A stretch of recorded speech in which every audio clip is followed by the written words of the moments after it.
As I said, there are two parts to this. This is my part, and then Scott Downey will do the second part, which is about the actual design. So a couple things about why a preschool. In general, when you look at why would we put a preschool in, it's all about student readiness. It helps with social emotional readiness. We get early academic preparedness for kids and intervention if students are struggling. And it gives access for our families in a way that's a little more equal access to students and families around a building, around a district. Long-term aspect of this is students who actually attend a preschool program, they actually are more likely to graduate high school, attend a college, and have a higher earning income as an adult. So I think that's very important. And then when you look at our district in particular, and why are we saying we need a high school? We need to address academic and behavioral and social challenges that some of our students have experienced entering kindergarten, but ultimately, isn't it worth giving kids a year advanced training and a leg up to learning and the environment? This is a benefit for all children in this district. So, again, going on the theme of why a preschool. Well, we met for years, literally, on the facility strategic plan. And if you came to any one of those meetings or multiple meetings, at some time the topic of a preschool was talked about. And it has been a hope of this district for over a decade to be able to offer an opportunity to educate our 3- and 4-year-olds in our district. When you do that, you look at how many kids are eligible for preschool, and it's called your universe. And the universe is the universe of 3-year-olds and the universe of 4-year-olds. And there are about 900 students in the 3-year-old universe at any given time and 900 students in the 4-year-old universe. So about 1,800 kids. I want to stop for a second and be very clear. This plan at this moment of time is not designed to educate 1,800 kids that are not in our schools right now. I know that that is something that's been talked about in the community. That is not what the design is for at this moment. When you look at the facility strategic plan and the analysis that was done and the needs in this district, we don't have extra classrooms across the district. We are still growing. And so we need to have space somewhere else outside of the existing space that we have in our district. Currently, we do have a very limited preschool program. Part of it is for some of our Title I students, and part of it is for our special education students. But it is extremely limited in our school system. If you actually go into the report and you look at the report from the Facility Strategic Plan that was presented in January and was put on the website in January, we talked about recommendations. And there are two recommendations that are important when it comes to the New Jersey Department of Education and involving grants. The first is to apply for a grant to fund staffing for a preschool program. And that's great if you have classrooms, if you have space. We don't have that. So we have to go to the second bullet, which is a grant that typically doesn't exist in the state to provide construction costs to build space for a preschool program. Once we get that in place, if the board chooses to put that in place, and let's say that they do, then we would go towards the second grant. And like any grant, I'll be very clear.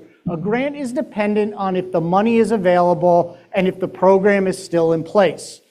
So this was a recommendation to go for straight grants to offset cost. So the second recommendation was to build a new preschool building or add on an expansion to an existing school or schools to increase the number of students enrolled in a preschool program. And then ultimately continue to grow that until we meet at least our 4th grade universe of 900 students. Not in a year, not in 18 months, over a period of years. This takes time. So, from the Facility Strategic Plan, we also talked about funding. The district did apply for the second grant, okay? So we did apply for the second bullet here. And we were accepted into the preschool facilities expansion grant that will pay 40% of the construction costs. And the estimate of the cost to the district is approximately $17.5 million, and the state would pay approximately $11.7 million. The approval letter is actually Appendix 1 in the Facility Strategic Planning Report.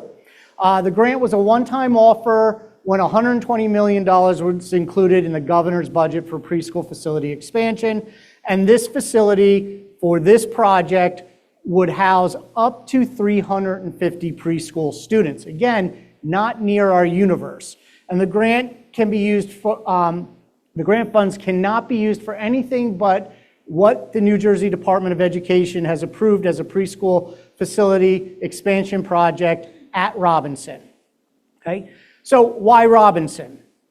3 locations were identified and submitted for the grant. And technically that means we submitted 3 different grants, right? One for each of the facilities. We submitted to repurpose 2 buildings. Park Avenue, which is where the administrative building is. The municipal building, if by chance when the township moves over, we had an opportunity to renovate that and put a preschool in there. And we also submitted for Robinson. The other 2 buildings on December 12th, 2024 were denied, and the district asked us, the state asked us to remove those applications. So, going again, why Robinson? It's the 3rd location. It was an acceptable location to the state. It's it geographically complements the existing 2 buildings. It's a current building, and the site accounts for 11% of the overall site area. And Robinson offers site access in the rear of the building, which could be used for the separate preschool entry and parking area, connecting the existing parking to new parking. And you'll see that in a design in a couple of minutes. So clarifying some of the funding and where the funding is coming from. It's not from the board's general fund and proposed tax increase. The $11 million is a state grant. It's a one-time opportunity as part of this $120 million expansion grant included in fiscal year 23 Governor Murphy's budget. The $17 million remaining amount would be financed through the Mercer County Improvement Authority under a new law that exists. Payments to MCIA will not increase debt service levy as they will replace a debt payment that expires on June 30th. And then the other expansion aid, the other state grant, annually funds all preschool operations for teachers, staff, supplies, materials, and busing. Am I correct? Where's Ms. Atwood? And busing.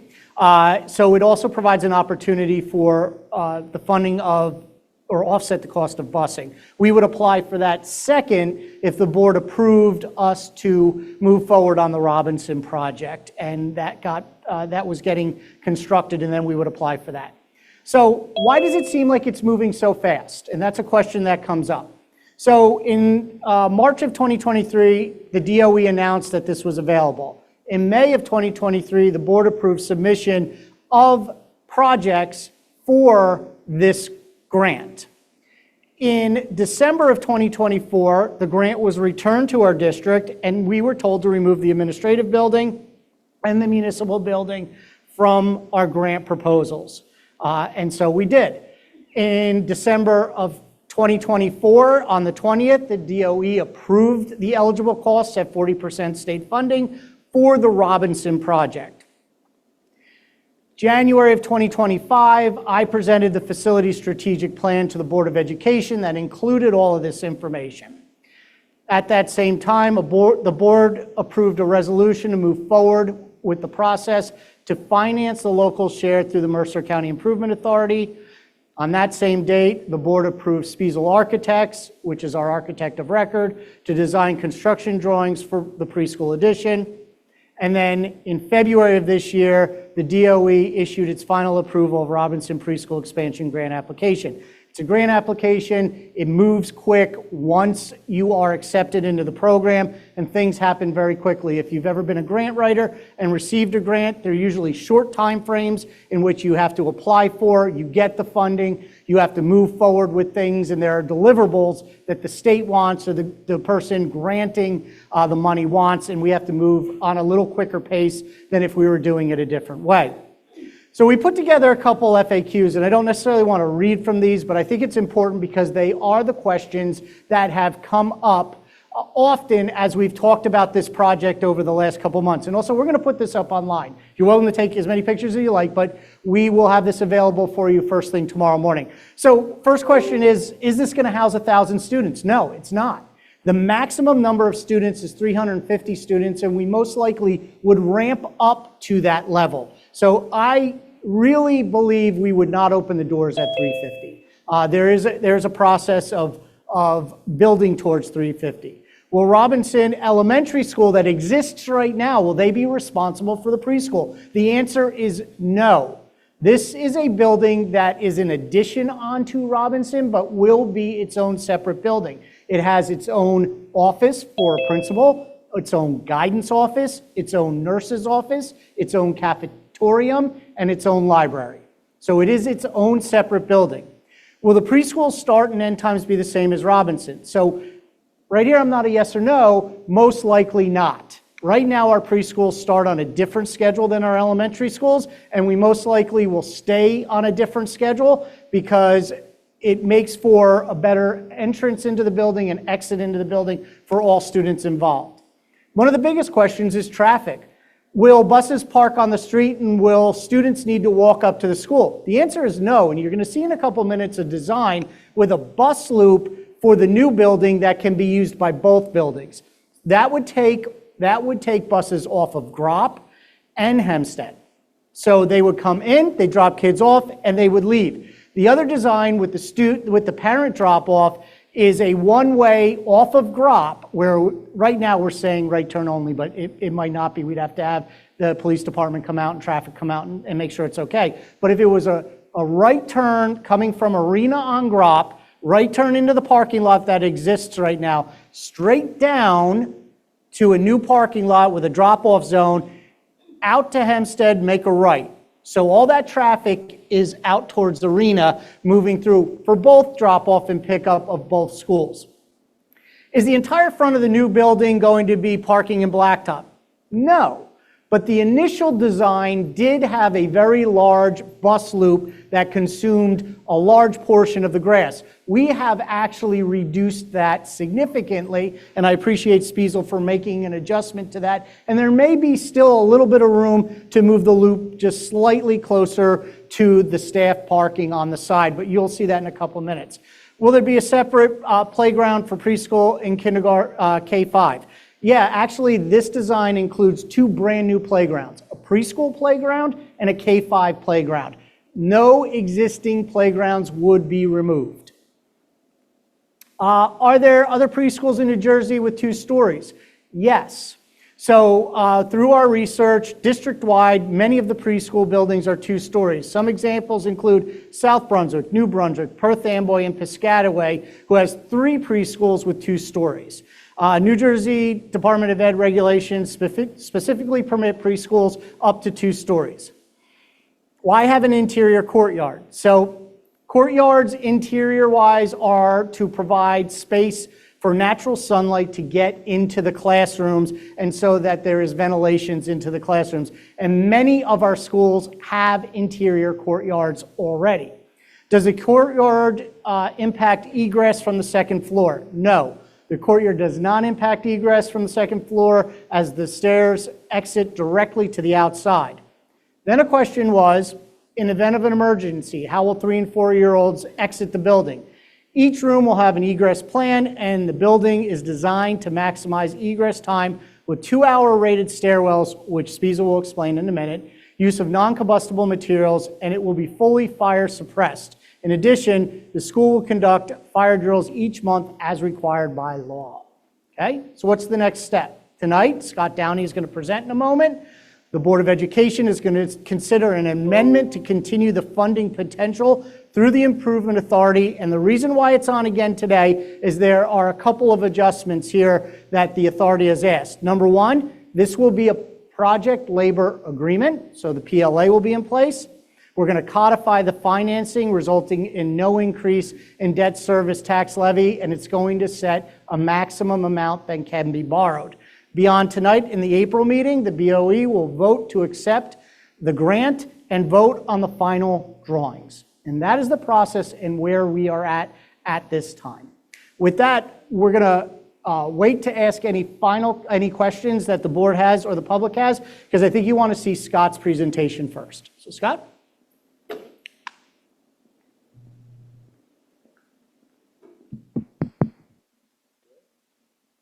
Use the pointer here. All right.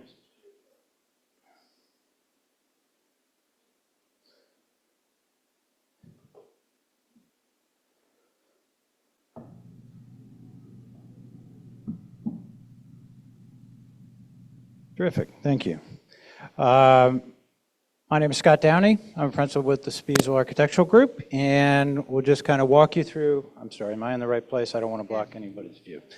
We'll walk you through kind of the architectural side of what Dr. Rocco was referring to. So what you see on the screen is an existing aerial view of Robinson. So as was mentioned, Robinson as a site, there are several sites in the district that have property, but Robinson is unique. Number one, there is a fair amount of open space at Robinson. Number two, the ability to make the connection, have two separate entrances, and improve traffic flow is a situation that is much easier to accommodate here at Robinson than at many of the other campuses in the district. So the existing building here is just under 40,000 square feet. It is a single-story building at Robinson. That building represents about 10.5% of the site, and then obviously there's the playgrounds and so forth. So if you can see, can't see my pointer, so we'll go to Plan B here. Just to orient you, so if you're not familiar with Robinson, Gropp Avenue is at the top of the screen. Hempstead is at the bottom. The existing entrance to Robinson is right here, off of Gropp Avenue. There are several play areas around that you see on the site view, and there's a drive and parking to the left right here. Now I left the pointer over here, but obviously I need that to move the slide. So. There we go. Okay, so we looked at an addition that would connect on this side, the open side of the site at Robinson. It is proposed as a two-story addition, and the reason for that primarily being that it keeps the building fairly compact. So it doesn't take up a huge amount of the site, still gives us the ability to have open space. So just to kind of walk you through some of the features that you see here. So main entrance to the elementary school, as I mentioned, is off of Gropp. The entrance to the early childhood pre-K center would be off of the Hempstead side. Now this addition, which is shown in blue, is designed to be a standalone building. Has its own entrance, has an office, the administration will be based there, the classrooms, the support space, everything is there for a fully functioning early childhood center. But there are advantages to making the connection with the Robinson Elementary School in the way it's shown. It allows resources to be shared between those buildings if desired. So if the kids were going to do an activity and they were going to use the library within the elementary school or vice versa, that can happen within an interior circulation. Also, if all the buses or drop-off or activities needed to happen on one side versus the other, that could be facilitated with the ability to walk through the corridors and connect through the building. So we have connected to the existing corridors. Our wing extends those and loops that around. The other features you see, this is the existing parking lot for Robinson Elementary, which we're proposing to continue, which would allow that traffic flow that Dr. Rocco described from Gropp down through Hempstead. There is a drop-off area here that would be monitored, probably would have features like a slightly raised island or crosswalk markings, and drop-off and pickup would be facilitated in that area. The bus loop would be here, So this has been adjusted, as was mentioned. The bus loop is smaller, the staff parking in the middle, a little more compact, so we leave more of the site open. That's part of the development that has occurred as this has moved forward.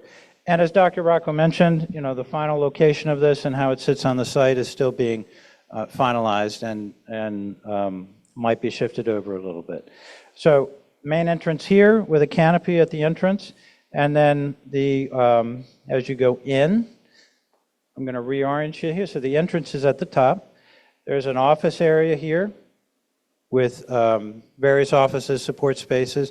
The entrance to the pre-K center would be the same as we endeavor to create at all schools, with a secure vestibule. So visitors can be ID checked, monitored as they come in before they're admitted into the building. There's a multi-purpose space here in the center of the building that would be used for a variety of activities, including lunch and active sorts of exercises with the kids. Then you see various classrooms. So those are in green that go around on the first floor. Nurses station, faculty space. This room here is identified as a reading room or a library type space, but it is basically a classroom. So it could also be used that way as well. Now the basic configuration of the building is you have the entrance, and then the gray areas here, you have the corridor which circulates you to both sides. There are two stairways here and here. So those stairways exit out directly out of the building, and they would bring the exiting down from the second floor directly out of the building. Now, as was mentioned, the building is designed to be as safe as a school can be. Materials are largely non-combustible. They satisfy the code requirements for that term. The building would be fully suppressed with fire suppression, sprinklers. And the corridors, stairways would have a rating, a fire rating. So the stairways would be designed with a 2-hour fire rating. The code actually would only require a 1-hour rating, but given the use in the building and the young age of the kids, we're designing those to have a 2-hour fire rating. And they're also being designed with a area of refuge. So at the top landing, in each stairway, it would be set up with what's called an area of refuge. So in the case that someone was called in a wheelchair or there were other devices involved, that top of the landing is a safe place where they can wait. There's communication devices that are installed there. They can talk to first responders in the case of an emergency, and they have the ability to be sheltered there until a rescue can arrive. This is a common feature that is designed in many buildings, not just schools. But that would be the case here for both stairways. The second floor, now obviously this is unique to the pre-K center, as Robinson does not have a second floor. So the exiting would be corridor to the stair and then directly out to the building. The multi-purpose space is shown here because it has a higher volume, just like the space we're in now. So it would have a higher ceiling and satisfy the requirements for that type of space.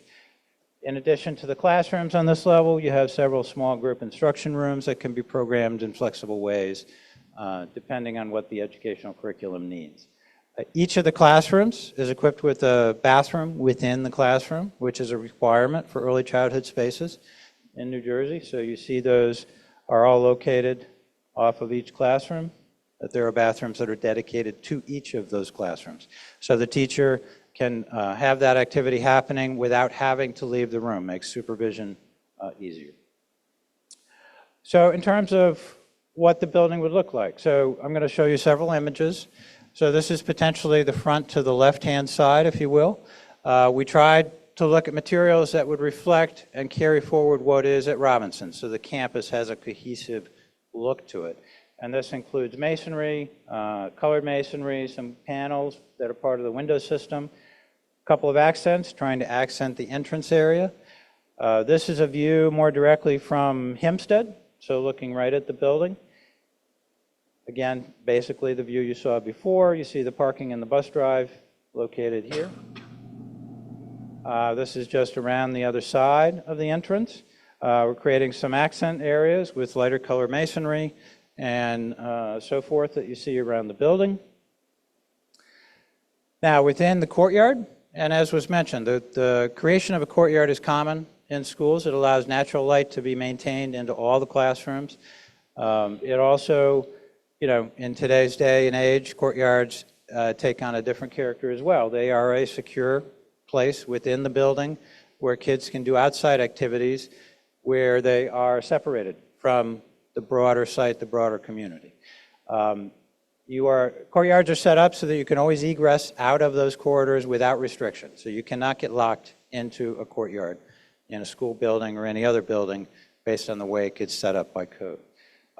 So what you're looking at here would be the multi-purpose room, creating a kind of an open trellis outside, providing a little bit of shade and an activity area that could occur there. So art and other activities could be taken outside as desired. Just a slightly different view. There are some very nice trees in that courtyard that's at Robinson now. So those would be maintained. And that's what you see here. This is from the building, looking at the existing Robinson side of that courtyard. So this is a view from GROP. So this is actually looking at Robinson Elementary School as it exists right now from the GROP Avenue side. And we're showing you this because we wanted you to see that, the new pre-K center is a two-story building. So it is a little bit higher than Robinson. But when you look at it from GROP Avenue, or if you will, more or less from what the neighbors would view, it doesn't stick a huge amount up above the existing building.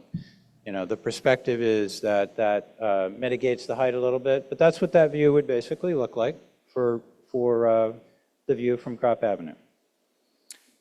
And with that, you want to take questions, I think, yes? Yeah, I think the board's going to come back here, and then we'll take some questions.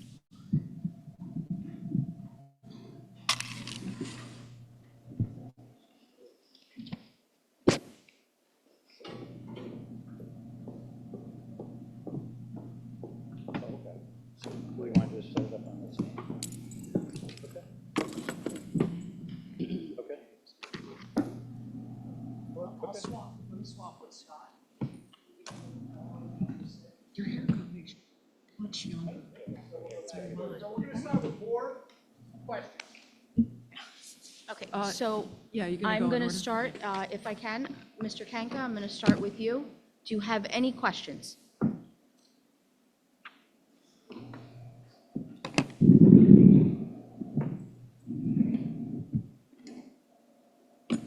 Okay, thank you. No? Just, We're ready?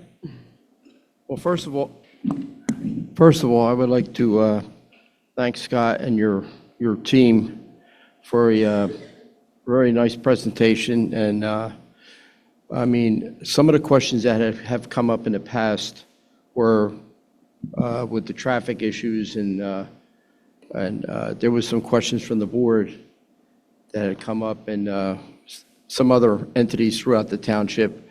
And I think a lot of those were answered with the redesign of the parking area, and trying to keep the traffic to a minimum on Hempstead Avenue, which was basically more of the concern for most of the citizens around.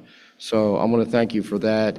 And I also would like to say that I think the views that you showed us give us a real now look at what could possibly be in the future, and hopefully that some of the concerns that the citizens have will be reduced at this time to say, wow, this is really a nice looking project.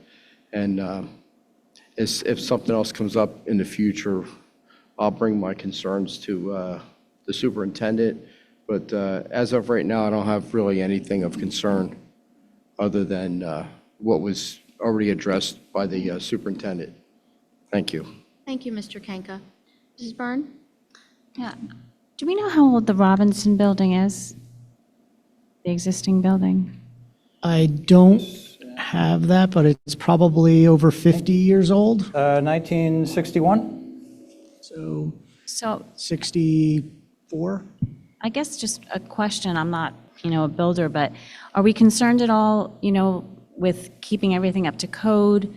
Connecting the two buildings, is that going to be an issue at all? So when we design school additions in New Jersey, and this is not unique to this situation, okay, we design them with what's called a firewall separation. So kind of like I was describing with the stairs, where you have a 2-hour enclosure, you have what's called a 2-hour firewall separation. So the doors, the wall, everything between the two buildings has a 2-hour rating. When you pass through that door in one direction or the other, you're effectively passing into a different building from a code perspective. So that's a common practice, and it's one that we're exercising here between the two buildings. That's it for now. Thank you. Thank you, Ms. Byrne. Mrs. Williams? Thank you. I wanted to thank you for the presentation. It gave me even a better understanding of the layout and how it would really look, and it all came together. As far as questions, I don't really have any because I really think that Dr. Rocco in his presentation addressed all the questions that I had prior. So with that being said, I'm good. Thank you. Thank you, Mrs. Williams. Ms. Harvey? Thank you. Just a few questions. Thank you for the presentation.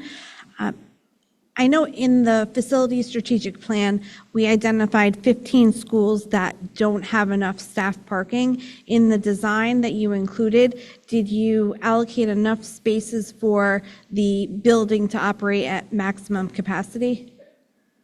So our parking layout, as it's shown and was just presented, adds 95 spaces to what is at Robinson. I don't have the count for what's there now, but I think that's... I did a quick count. It should address 100% of the staff on both sides.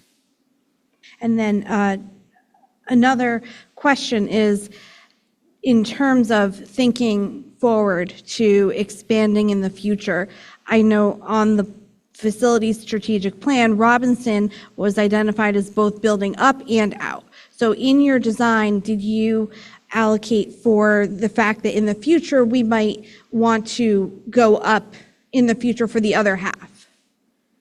So there's nothing being done here that would prohibit your ability to go up at Robinson.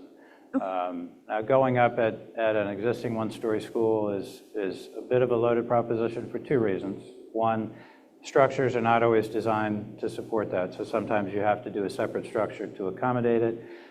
But the larger challenge is that you really can't build a school over a school that's functioning, right? So you have to make accommodation for those kids for the period of, say, a year to be somewhere else. So that's really the logistical challenge associated with it, but there's nothing here that would prohibit that from happening. Thank you. And then final question on your slide 7 that features the looking out from Hempstead towards the new construction. It has a island. Is that just aesthetic or is that like a traffic control island? So there's the bus loop and there's parking in the bus loop, which would be used by staff. The area right along Hempstead, not really shown in these images, but would receive landscaping and other improvements associated with that, which would change the view a little bit from what you saw there. And then there is a space between the visitor drop-off drive and the bus drive, which again would probably receive landscaping. We want to keep them physically separate because bus traffic, car traffic, we always try to, I think I'm, there you go. Bus traffic, car traffic, we always try to keep them separate just to for safety reasons. And then, I'm sorry, I did have one other question. In terms of once you've completed this plan, do we as a board need to seek out any additional approval that we haven't sought, such as the planning board? So the process for school projects, this one included, when the initial submission to the Department of Education is made, a copy of that is sent to the local planning board. The local planning board has a period of time to comment. I don't believe we received any comments. The Department of Education allows that window to expire and/or receive comments before they issue their approval, and in this case, they were satisfied because that submission was made. We are not required to make a further submission for a school project to the local planning board. That is effectively the submission as part of the process. But This building, like any other building, will have to be submitted for building code review and so forth before it actually gets constructed. Thank you. Thank you, Ms. Harvey. Ms. Stanton? Yes, thank you for the presentation this evening. I don't have any questions. Ms. Harvey had already asked the questions I had, and they've been answered. Thank you. Thank you, Ms. Stanton. Dr. Ferrara? Yes, thank you, Mrs. Thornton. Nice to see you again, Scott. Thank you for the presentation. I do have several questions. The stairs in the building, are they standard size stairs, or do you size them knowing that there's going to be preschool students there? So they are standard stairs. So they, consistency in stairs is a code goal, but they would be standard stairs. Now, there would be other features in the building that would be sized. So the bathroom, toilets, for example, would be early childhood height and so forth. So there are adjustments that get made in other locations. The other thing I'm interested in is this refuge area. And as I understand it, it's a holding area in case of an emergency. How many people can a refuge area hold? I noticed there's 2 on each floor. So the stair itself is effectively a refuge area. I keep crossing the wrong line. Do you mean the landing of the stair? So the stair itself, because it's a 2-hour rated stair, is effectively a refuge area. But the area of refuge we're talking about is the upper landing. So it's a little bit bigger than a typical landing, so that you could have several wheelchairs or several, strollers or even a gurney, an emergency gurney, that could be held there for a period of time until assistance can be brought in. The communication devices are there so that first responders can be spoken to and that communication can occur. And that area provides a safe place for that to happen. So then it couldn't be a place where a group of children and adults could stand, like if we have 11 classrooms upstairs and 2 refuge areas, we couldn't disperse those number of people into the refuge areas. So they would go into the stair, they would work their way down, and again, that's part of why it's a 2-hour rated stair, so that entire structure is effectively a refuge area. So when you say a 2-hour rated stair, what does that mean? So fire ratings are designed so that a feature of a building, be it a door, a window, a wall, in this case a stair, are tested and certain materials are used that are tested so that in a worst case scenario there's a fire outside of that stair, the materials are designed to hold up and protect the occupants of that building within that stair for a 2-hour period. Okay.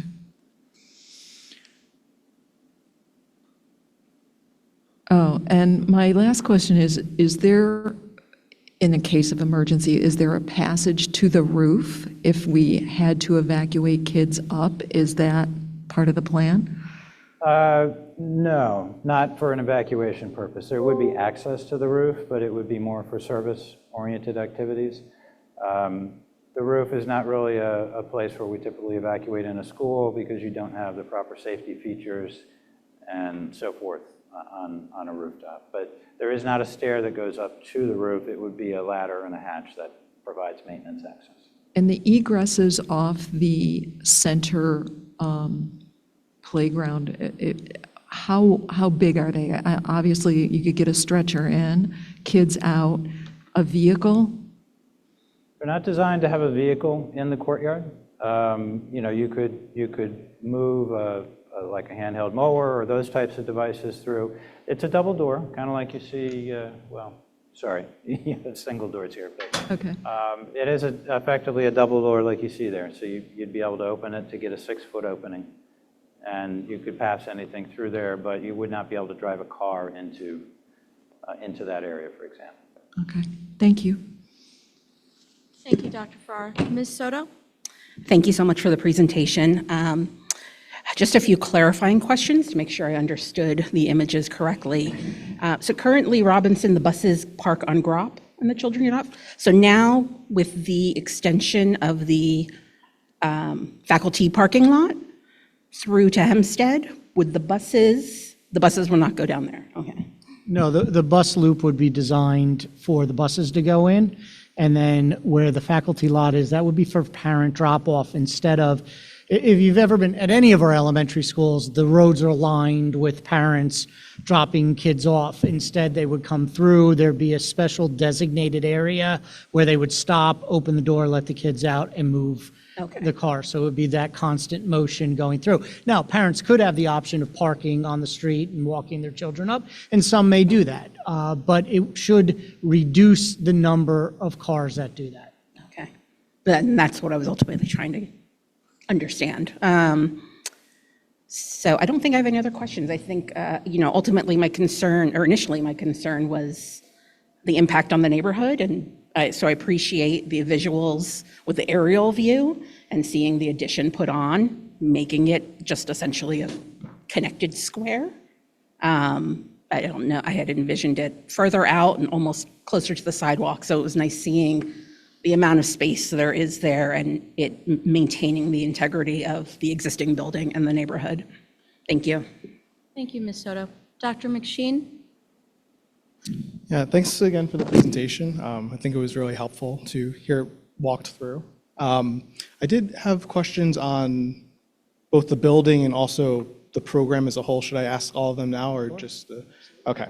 Then I'll just kind of walk through my list. So given that there's an estimated 900 eligible pre-K students, obviously there'll have to be some kind of selection process. Where do we see that going? Is there laws mandating that there's? So we would go to some of the districts that have done this before and discuss how they've done the process, but it would typically be a lottery process to start for families that are interested. I was wondering if there's precedent for needs-based. Yes, Okay. that would be priority. Okay, great. Accessibility. So how has the building really accommodated accessibility considerations, especially for students and staff who might have reduced mobility? So the building will be designed to be fully accessible. So from the point you arrive on campus, from a parking location, from the bus drive, from the drop-off, would be fully accessible through the site to the building entrance, the building entrances. There's an elevator in the plan for circulation between the two floors. All the classroom doors and bathrooms would be designed to be fully accessible. So it is a fully accessible building.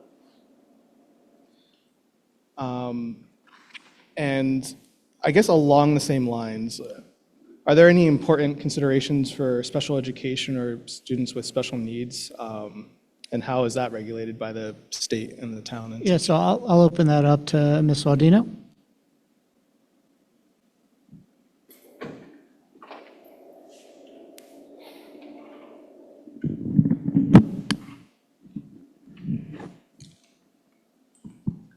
Yeah, so I'll just restate the question. So are there any important considerations for special education students and students with special needs?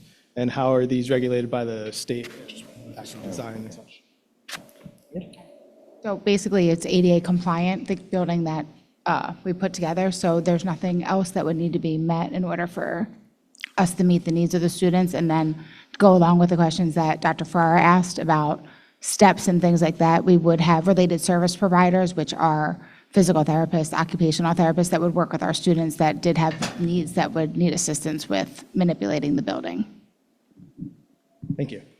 All right. And again, I thought it was helpful to have the aerial design of the current and the proposed project. I think people will notice, obviously there's going to be a reduction in green space in the grassy area. It looked like a large chunk of the building is going on to where the blacktop is, I think, currently.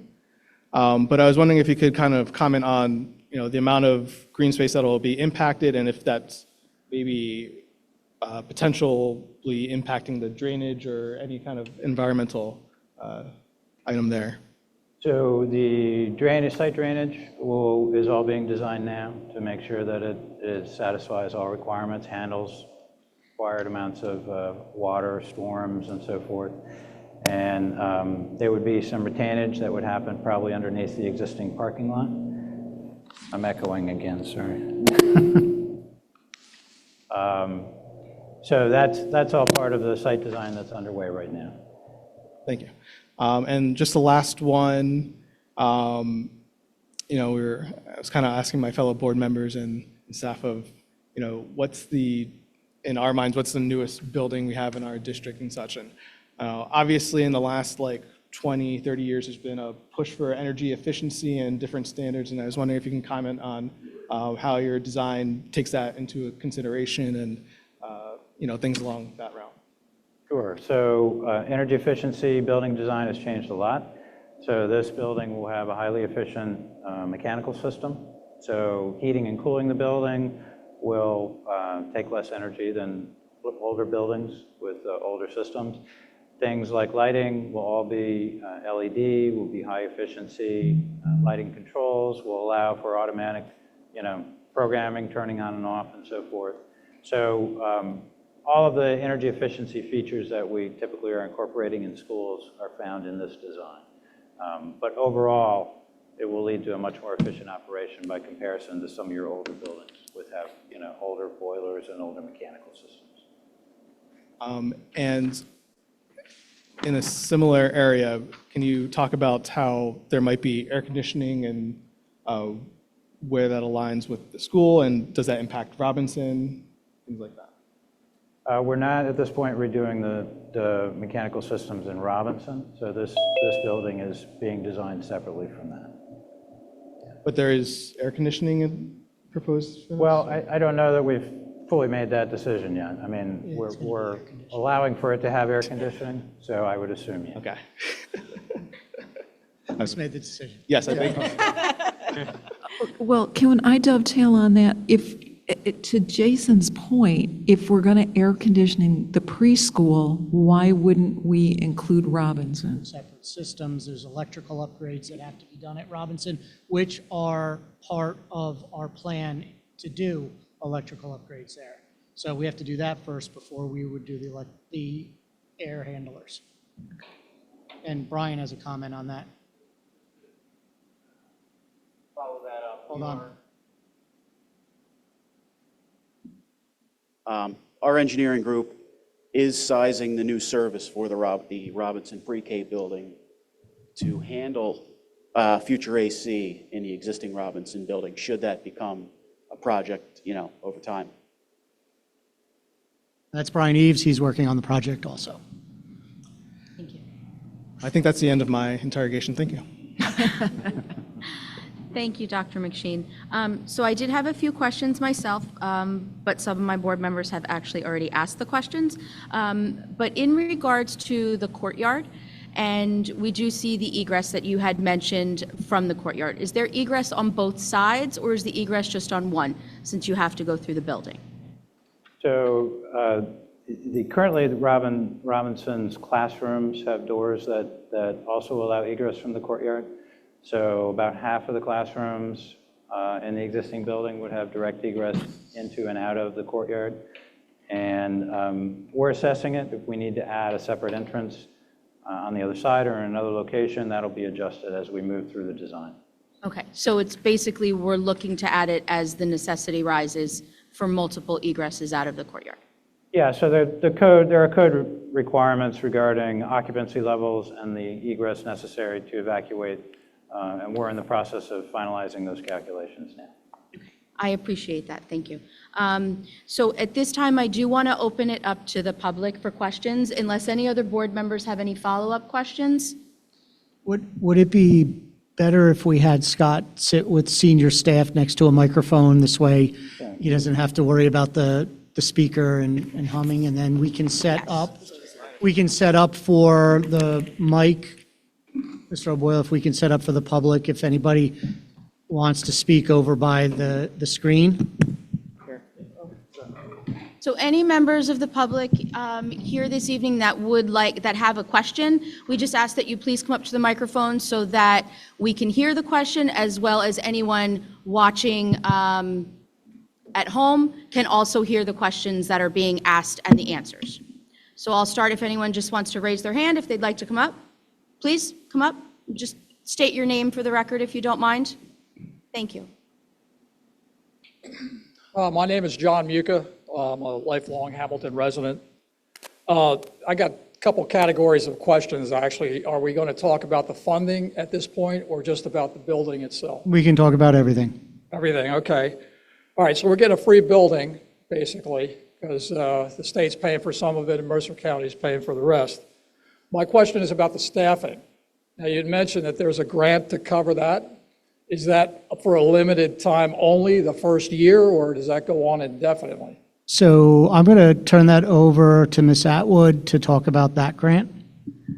Yes, the state's had various preschool grants, but the existing one is for every year. So you first have to submit a plan, and they require you to have a phase-in plan, because not everybody, including us, would be able to house everybody for the whole year. So you submit the plan, they approve it, and then all the cost every year you submit, the number of teachers, supplies, et cetera, and they approve the funding for that. Each year, there's a process moving forward. Okay, so there's some risk going forward that it might not be approved in the future.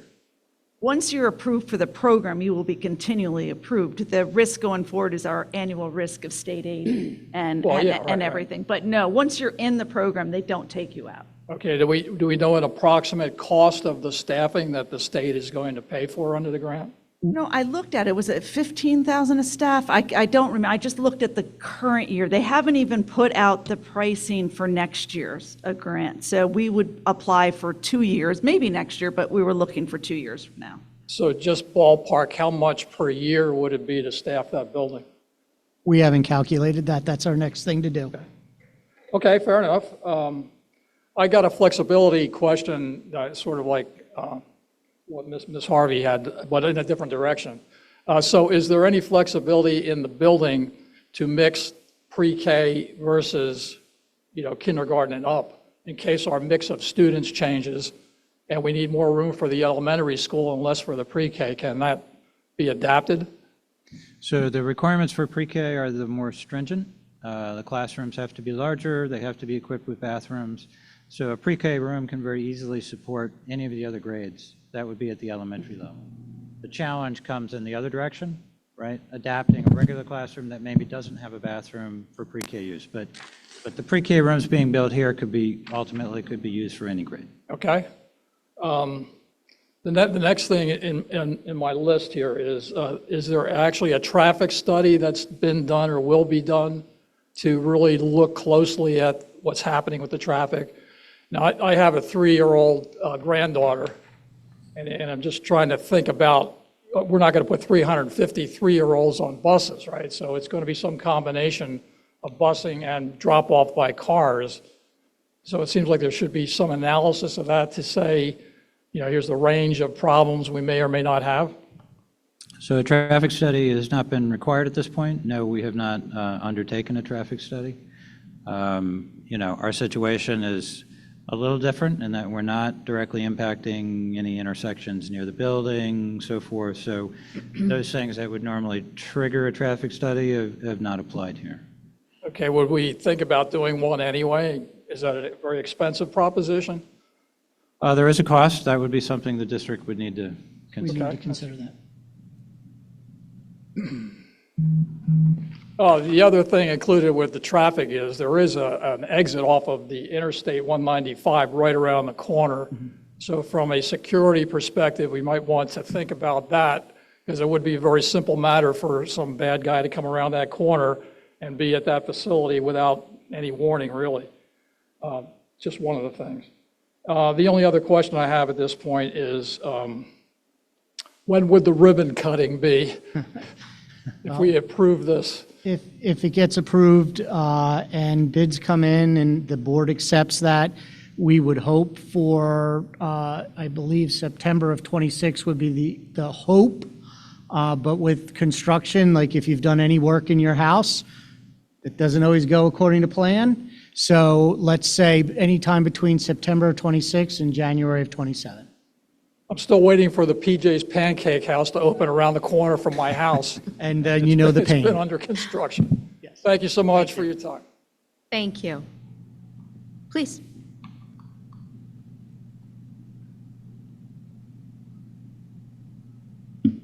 My name is Peg Kirkuff, Hamilton Township resident.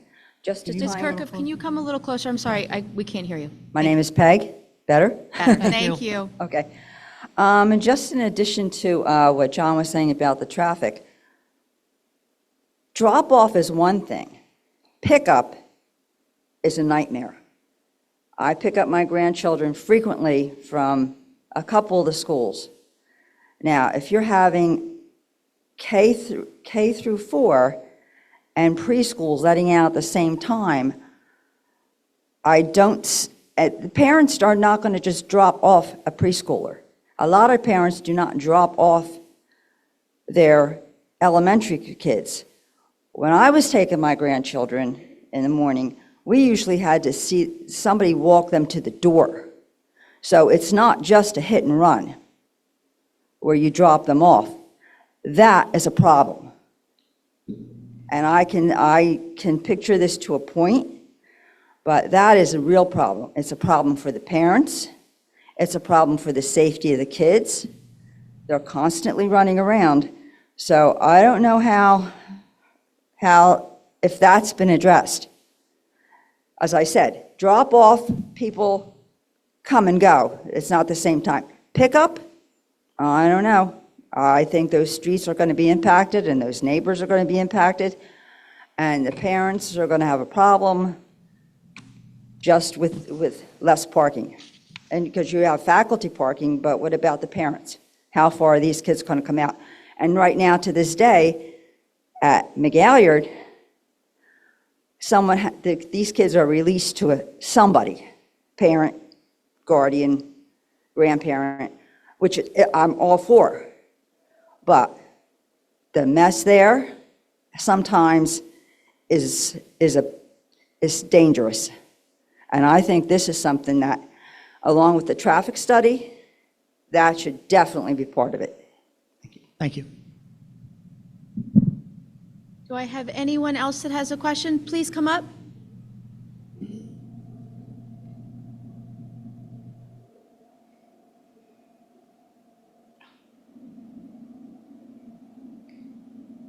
Hi, my name's Pat Stanzioni.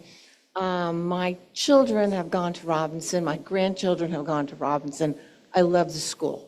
It's a wonderful school. I'm upset that the entire feeling of that school is going to be destroyed. It's got a lovely outside area. You heard about the rocket thing they do.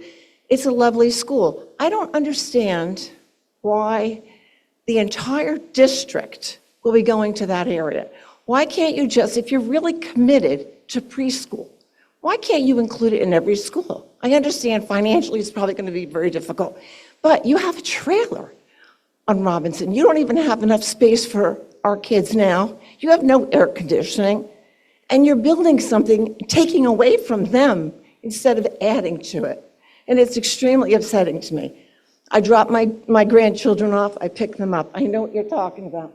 So, I have never pulled into the teacher's parking lot to drop off my grandchildren. I have to park my car and walk them. I don't know, can somebody tell me, are you allowed to do that? It says teacher parking. I've never pulled in there. So from what I understand, Dr. Rocco, you're saying the parents can pull into that parking lot, open the door and drop their kid off and go through. Is that correct? In the current concept, when the construction is done, not right now, because there aren't enough spots even for the staff currently at Exactly. Robinson. When the new design is built with the spots, there will be enough spots for staff and there will be spots for visitors, the way it's designed. So the current concept of design would be to turn in where the current parking lot is, be able to drive down beyond where the current lot is. There would be a designated area, and that's the concept in the design right now, where families could, with a staff member present, drop their children off to go to the school. right? So that's an early part of the concept and then move through. The other piece of that right now, and it is busy over there, is because we also have buses that park there on Grop to pick kids up. They would be then moved into the circle, which would open up those spots on Grop. Okay, but I can't understand how you'd be dropping off children when you have cars coming through, and you never want to drop your kid off in a parking lot to walk through by themselves. It's a one-way. Right now, the initial concept, and again, it's a concept, right? So we're talking about a concept. It is a one-way to go through. It's not, just drop off anywhere. There's a designated area where staff would be, just like when you go to a school now and you drop your children off or your grandchildren off, there's staff there. And so you make eye contact with them. They're there at the door.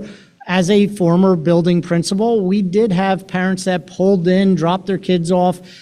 They got out of the car, my staff was there and brought them into the building. So not a foreign concept, just a different concept. And just something, again, for conversation purposes of how we think the flow of traffic and how arrival and dismissal could be operational. But again, why we're having this meeting, we want to hear from you.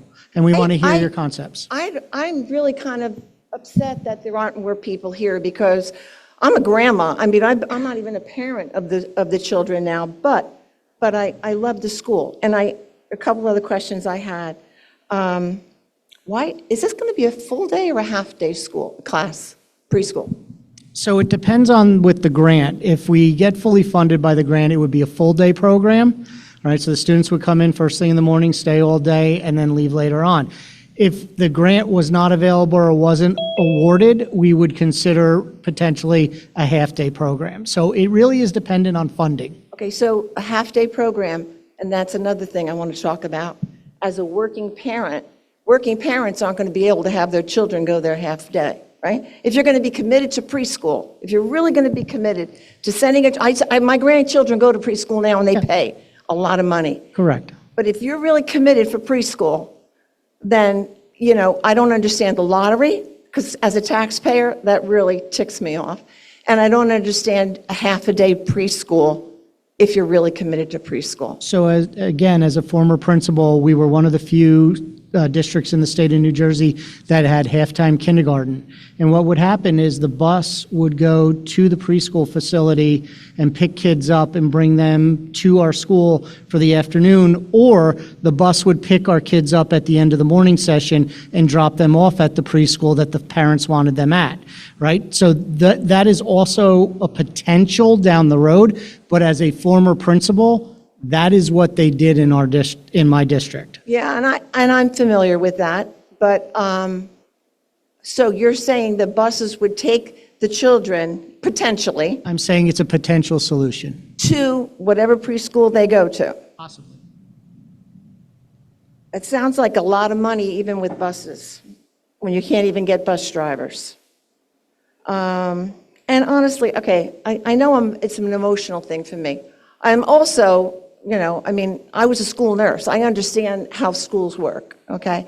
So I look at a lot of things like that too. But the grounds also, you're ripping up the whole playground area, the outside area, and you're changing it all. And I don't understand, why does this have to be a whole district in this one school? This school is an adorable, wonderful school. Why can't you just at least divide it up? You have so much land in Hamilton. You have the whole municipal building going over there by Cost Cutters. I mean, there's land, there's spaces. To take everything and put it all in one school, I don't understand that. And I know because I feel that way because it's my school. But, like not in my backyard, okay? But I really feel like if you really want to do that, let the kids that go to that school go to that preschool. Let the kids that go to Sayan go to a preschool at Sayan. And if it means putting 2 classrooms there, I mean, really, you could do that. Financially, I know you can't get the funding, right? But maybe you really need to look at some other things then. But I know, do we get a choice? Do we get a vote in this, or is it just the board votes and that's it? So this is a decision for the board to make. That's what I figured. Okay.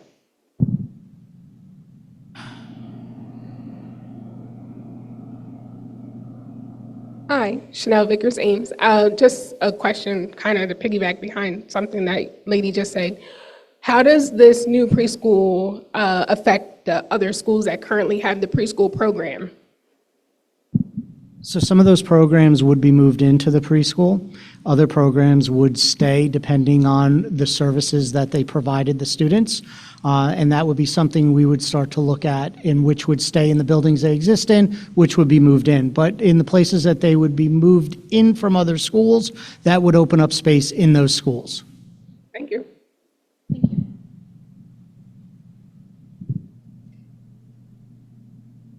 Hi, Rose Griegel, Hamilton resident for 20 years. As somebody who never had the opportunity to attend preschool, coming from a large Irish Catholic family, my parents couldn't afford it, so I think a preschool is a great idea. But I can also understand why some people are emotional about it. At the budget meeting, which a lot of the people who were snickering at the woman who just talked about Robinson, there were two, I believe both of them were PTA members from Robinson who were very emotional too.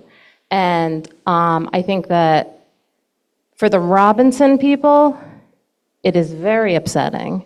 And I can see that, especially other people who have kids that age. It's hard. Like my kids are now, my youngest, she's going into high school. So when I first heard about it, I thought, that's an awesome idea, because I never got to attend preschool. I would love to have been in a lottery where I could have. Also, there was a man at last month's board meeting who was concerned about the middle school setup. And I can see that too. Even though I thought the whole plan was really well thought out and, sounded really great, he probably has children that are of that age, and he mentioned, play parts would be hard to get, stuff like that. But now, my daughter, who's in 8th grade, is going into high school. She will not be attending Hamilton Township School Districts, but I understand that the 3 high schools are going to be academies that the kids will be applying for, and they will be like STEM, arts, and I'm not sure what the other one will be. I don't think that my current 8th grader would know at this point if she could pick which one of those 3. It's kind of pigeonholing the kids, I think, a little bit. What if somebody applies to the art school and 2 years in, they think, hey, I would like to be in the STEM school. I'm not quite so sure. After listening to these other parents' concerns, I was totally on board with the whole thing. And like I said, I would have loved to be able to attend preschool, because I was one of those kids who came in kindergarten. Not only could I not read, I didn't know my letters. There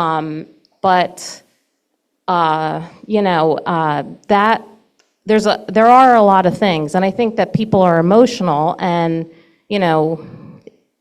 their thoughts, and that should be taken into consideration, and especially going into a high school level where you're going to pigeonhole kids into these categories. Again, I don't know how these academies are going to be set up, but you might want to give them a little more resources in each high school. Like I said, my daughter right now, she's in 8th grade. She's working on an engineering project for NASA. But when I say to her, hey, you would make a great engineer, she goes, yeah, but I want to be a teacher. I don't think she really knows. I don't think she's capable of making that decision right now. So I think, she needs to be in a high school where there's lots of resources. And I think all 3 of the high schools currently have, they have drama, they have STEM, they have band, they have sports. So I don't know how that's going to work, but I can see that you're probably going to have parents that are going to get upset about that part of it too. Just my opinion. No, and I appreciate you bringing that up, and I know it's kind of tied in with preschool and Robinson and the strategic plan. So if you don't mind, I would just answer this right now. So I appreciate you bringing it up because a few things about the facility strategic plan, and I try to remind people about this. I just spoke to the businesses in Hamilton today, this morning, and the facility strategic plan came up, and I think the topic of academies came up again. So first thing, this plan is a plan over years, okay? So we are implementing block scheduling at the high school next year. We are not doing block scheduling, then academies. We're talking about the academy development will be over the next couple of years. And what happens is the 3 high schools will stay true to their core. So you mentioned sports, extracurricular activities, all those things that make our schools special, those will still be there. Students can still attend their home high school that they traditionally go to without ever being in an academy. So it doesn't change anything. If your child wants to go to the regular assigned high school when we put the academies in, perfectly fine. But there are some kids that have interest. They might have a tech interest. They might have a trades interest. They might have an entrepreneurial interest. And they may want to take other classes that explore that interest or are focused on that interest. And that's where the academies would come in. The academies would provide a certain number of seats in each of the programs. So it's not like every building is just academies, right? So there's the core value of regular instruction, regular programming, all courses being offered, and then you have these academies that provide something a little extra for kids, keeps them a little more interested. And maybe you're right, maybe a kid applies to Academy X and a year into it, they don't like it. Well, then there's an option to, if it's not their home school, if they'd like to return back to their home school. Right, that's what I was going to say. Can they move out of there once, instead of, Right, but again, like there. all these, and I appreciate those questions, because as we begin to frame this out, we're going to look at a number of what ifs.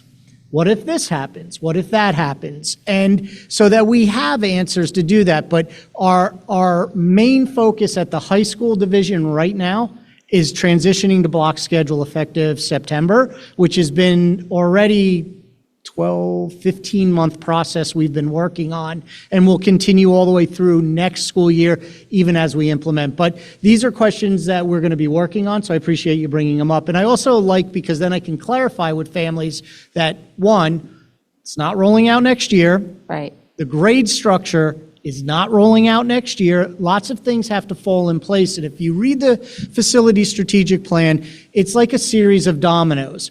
This one has to fall or be done, then the next one has to be done, then the next one has to be done. Really towards the end of that line would be the grade configuration, because the community would have to, and the board would have to make a decision, do we want to go to that grade structure? And if we want to go to that grade structure model, we're going to have to put an addition onto Crockett. So that's down the road a little bit. So I'm glad you brought it up, because I always want to clarify that for the public. And hopefully what that does is people take a deep breath and go, okay, there's time on this. All those items can't be done tomorrow, they can't be done next year. This is just a start of trying to implement those items that are on the list. Thank you. Right, and again, I just want to say to the woman who spoke, the grandmother whose kids attend Robinson, I can totally understand why she's upset. My kids went to University Heights, which is a beautiful, has beautiful, when they were there, many, many years ago, the beautiful place, and I would be just as concerned if I found out that a building was going up in the backyard, So, just, for the people who get emotional, there's no need to snicker or make fun of them. They do have a general concern. Thank you. Do I have any other members of the public?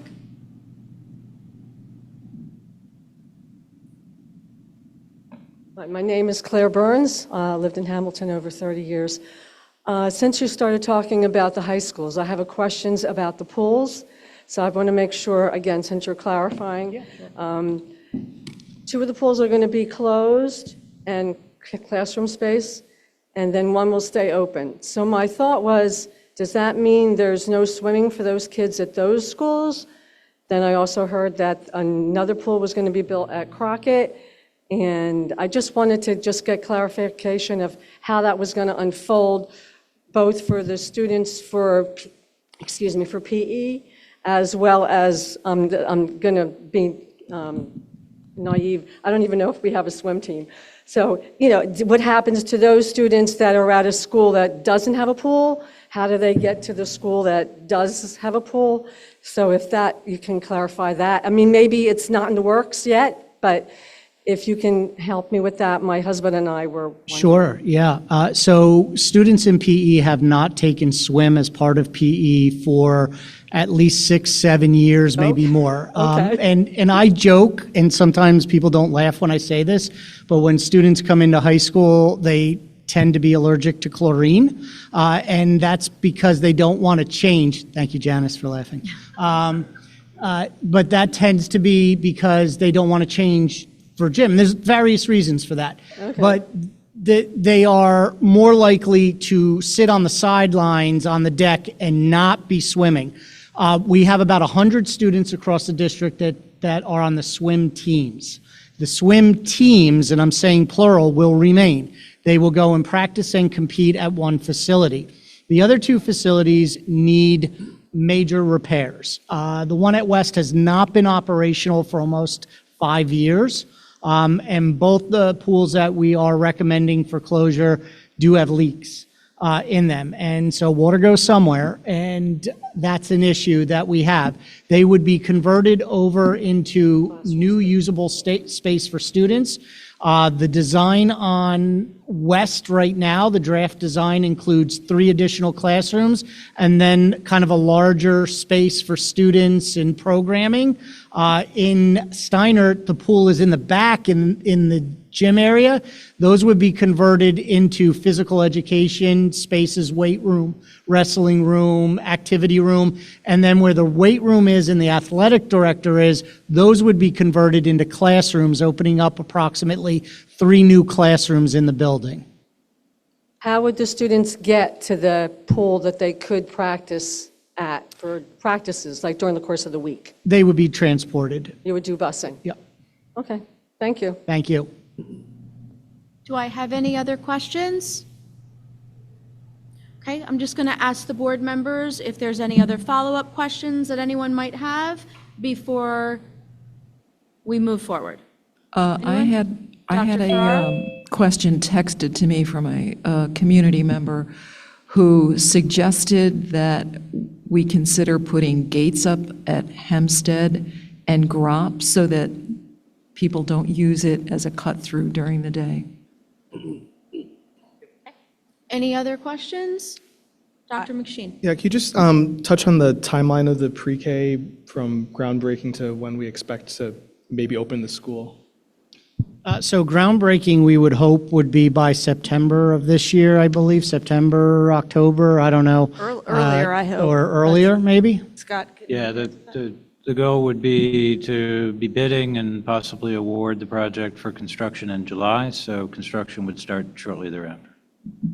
So sometime August, September, and then, like we said, depending, September 26 to January 27?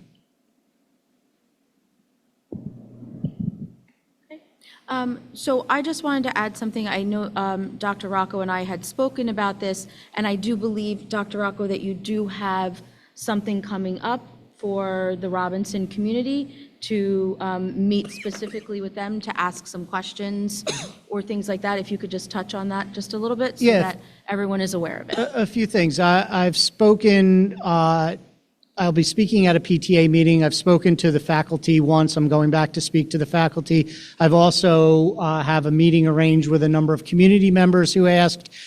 So I'm answering questions if you email me and meeting with people as we go forward. So I've set up a couple of those meetings in the near future. A couple of them were planned for prior to this meeting. One was actually asked for on the day we did our budget, so I couldn't be in 2 places at once. Thank you very much. Ms. Thornton? One thing too, I'm sorry. Ms. Williams. I did also receive a text from somebody who's watching from home, and they are definitely in favor if we can do a traffic study because they are really concerned about the traffic at Robinson. So I did say that Dr. Rocco had said earlier that he would consider it, so, but there are people watching at home asking the same. Thank you very much. Okay, seeing that there are no other questions or comments, I'm going to move back to the agenda.